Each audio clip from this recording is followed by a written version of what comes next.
जय हनुमान. खूप साऱ्या मुलांचे मला मेसेज येत राहते की बॉडी बिल्डिंग करिअर बद्दल किंवा बॉडी बिल्डिंग बद्दल.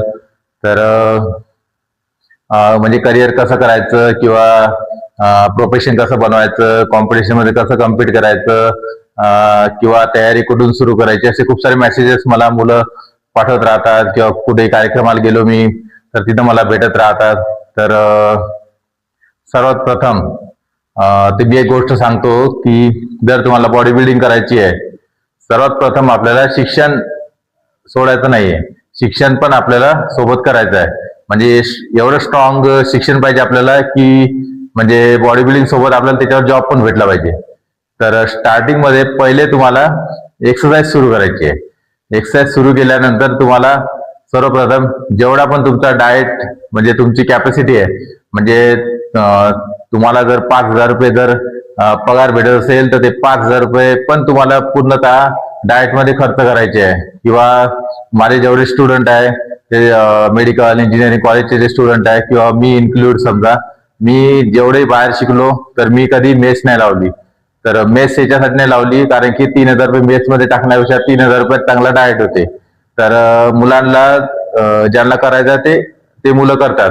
पण 3,000 रुपयात आपल्याला थोडंफार त्रास होईल. समजा घरामध्ये आपल्याला ज्या रूम मध्ये आपण राहतो समजा कॉलेजच्या शिक्षणामध्ये, तर तिथे आपल्याला थोडंसं गॅस किंवा इंडक्शन त्यासोबत 1-2 भांडी जर असली तर आपलं काम होऊन जाते. म्हणजे त्या 3,000 रुपयात तुमचं नॉनव्हेज असो व्हेज असो सर्व डाएट प्रॉपरली स्टार्टिंग मध्ये होऊ शकतो. पण ते थोडासा त्रास घ्यावा लागेल, करायचं आहे तर मग करावंच लागेल. तर बॉडी बिल्डिंग जर करायची आहे तर पहिले तर संयम पाहिजे आपल्याला. नाहीतर काही मुलं कसे करतात की प्राइज पाहून कॉम्पिटिशन मध्ये उतरतात. म्हणजे एखाद्या कॉम्पिटिशन मध्ये उतरले, तिचा प्राइज 1,000-2,000 रुपये भेटले, समजा त्यांचा 4था-5था नंबर आला, तर त्यांना असं वाटते की मी खूप खर्च लावला आणि मला 2,000-1,000 रुपये प्राइज भेटले. पण प्राइज कडे लक्ष न देता तुम्ही जर ते कंटिन्युअसली सुरू ठेवले तेव्हाच तुम्ही वरच्या लेवलवर आणि सक्सेसफुल व्हाल. मग अशी मुलं काय करतात, 1 वर्ष 2 वर्ष दिसते आपल्याला आणि गायब होऊन जातात, म्हणजे ते स्पोर्ट्स सोडून देते. आणि तर आपल्याला जर प्रोफेशनली आणि पुढे जर टिकायचं आहे तर आपल्याला मेन गोष्ट आहे 1 ते 2 वर्ष पहिले आपल्याला प्रॉपरली मार्गदर्शनाखाली, किंवा मार्गदर्शन नाही भेटलं तरी पण आपल्याला जेवढं नॉलेज आहे युट्यूब वरून, जे पण आपल्याला बाहेरच्या गोष्टीमधून भेटते समजा, त्या नॉलेज नुसार आपल्याला एक्सरसाइज सुरू करून आणि थोडाफार डाएट करून जे पण आपल्याला पैसे आहे 10,000 म्हणजे 3,000 असो, 2,000 असो, 5,000 असो, जेवढी पण आपली कॅपॅसिटी आहे तेवढे पैसे लावून जेवढे आपण डाएट करू शकतो तेवढं आपलं डाएट तुम्ही करा. फिजिक्स बनवा आणि फिजिक्स बनवल्यानंतर तुम्हाला कोणाकडून गायडन्स भेटून जाईल.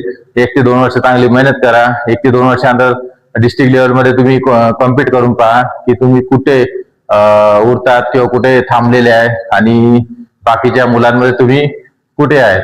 तर हे तुम्हाला स्टेजवर गेल्यावर समजेल आणि त्यानंतर मग तुम्हाला हळूहळू कळेल की आपल्याला कुठे उतरायचं आहे, काय उतरायचं आहे, किती प्राइस भेटते, काय प्राइस भेटते, आणि त्या प्राइसच्या पैशातूनच आपल्याला पुढचा डाएट सुरू ठेवायचा आहे. आणि त्यासोबत जर आपलं शिक्षण असलं तर आपल्याला शिक्षणासोबतही आपल्याला एक जॉब भेटू शकतो, जो की आपल्याला जॉब पण पार्ट टाइम करायचा आहे, शिक्षण पण करायचं आहे आणि एक्सरसाइज पण करायची आहे आणि बॉडी बिल्डिंग कॉम्पिटिशन मध्ये कम्पीट पण करायचं आहे. तर असा खूप सारा लांब प्रवास आहे. याच्यावर बोलायला गेलं तर खूप दिवस लागतील समजा मला बॉडी बिल्डिंगवर, म्हणजे बॉडी बिल्डिंग मध्ये सक्सेस कसं व्हायची या गोष्टीवर जर बोलायचं असलं तर खूप दिवस लागेल.